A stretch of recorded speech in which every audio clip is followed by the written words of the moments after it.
చల్లారిపోయిన బిడ్డల గురించి దేవుని సన్నిధిలో అంగలారిస్తే వారి పాపములు ఎజ్రా ఒప్పుకుని ఏడుస్తున్నాడు. వాడి అపరాధములు ఎజ్రా ఒప్పుకుని ఏడుస్తున్నాడు. వారి దేవునికి వ్యతిరేకమైన కార్యాలు ఎజ్రా ఒప్పుకుని ఏడుస్తున్నాడు.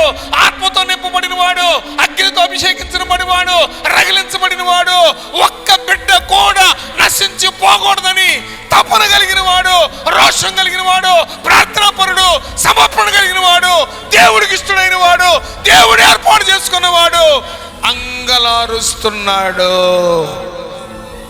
నువ్వు దేవుని బిడ్డవేనా? నువ్వు దేవుని బిడ్డవేనా?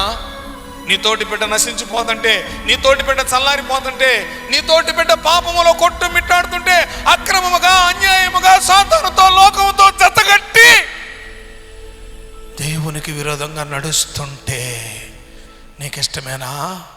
నువ్వు నవ్వుకుంటున్నావా? దేవుడు ఊరుకుంటాడా? దేవుడు ఒప్పుకుంటాడా?